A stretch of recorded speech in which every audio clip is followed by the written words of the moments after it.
Okay, take two.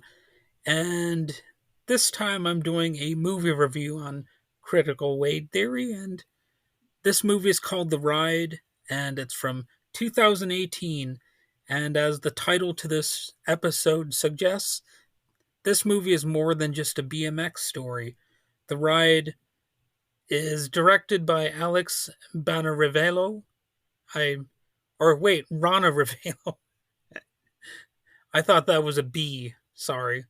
But anyway, the story follows John Bultjens, a troubled youth who finds solace in BMX riding after being adopted by an interracial couple. And as he grows up, he becomes a professional BMX rider, facing various challenges along the way, including the racism in his upbringing and other family issues. Basically, John had very abusive parents, and this is based on a true story, although there are some significant changes. For example, the real John Bultjens was from Scotland, and this character is actually in America. But you also have, um, let's see who else is in the cast. You've got uh, Ludacris as the adoptive father, and he does a great job in this movie. I don't know if you have seen this movie before listening to this episode, but definitely Ludacris does not do any harm to the overall story. Basically, this has competent acting throughout, competent to good acting, I would say. I don't think there's a single performance that dragged anything down, and at least not in any way that I noticed or felt. So, every time you read reviews online, you're gonna probably find someone out there who says that, oh, this actor wasn't very good, or this aspect was bad, or whatever. But I'm here to tell you that, as far as I'm concerned, this movie is good overall. I think you'll probably like it, even if you don't think it's an absolute masterpiece, even if it doesn't totally knock your socks off. You might find it to be a worthwhile story, and it's also inspirational in some ways. It shows that people can change and all that kind of stuff. So, um, because race is a major theme here, I did actually look up, the history of racism as far as like the sport of bike riding is concerned, and it turns out that Marshall Walter Major Taylor was a black cyclist, and he was the second black athlete to win a world championship in any sport after the Canadian boxer George Dixon in 1890. So that was actually a fun little fact I learned while researching this episode, and I would not have known that. I'd never heard of Major Taylor before, but it was a fun little trivia fact, and I hope I remember it in case I, have an opportunity to answer that question on trivia night when I'm attending that. But anyway, the film stars Shane Graham as John Bultjens, Ludacris as John's foster father, and Sasha Alexander as John's foster mother. It received generally positive reviews for its inspiring story and these strong performances, and particularly from Graham and Ludacris.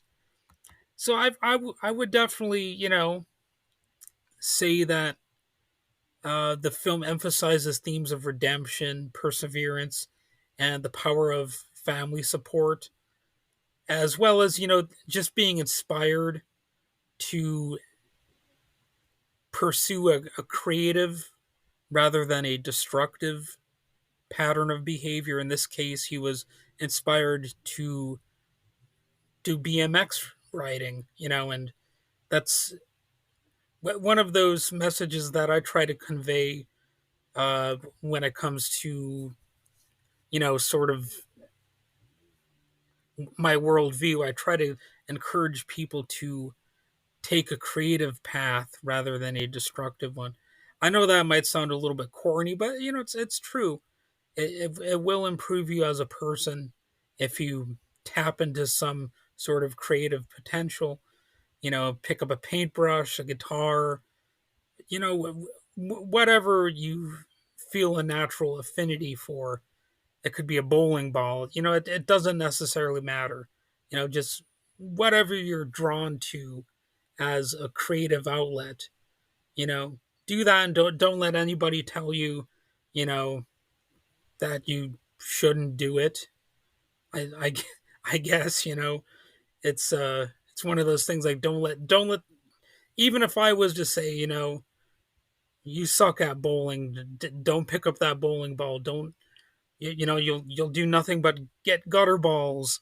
You know, you should still follow your dreams, but at the same time, don't take them too seriously, because that could also lead to a destructive path.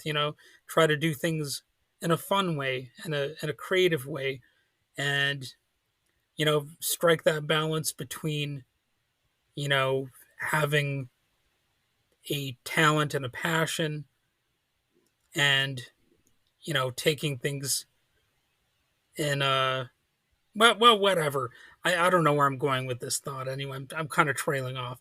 But anyway, the ride is based on the true story of John Bolchens, who overcame a troubled past, and he uh, he had racist parents, abusive parents, and that's touched upon in this movie. Of course, like I said, the real John Bolchens is from Scotland, not America.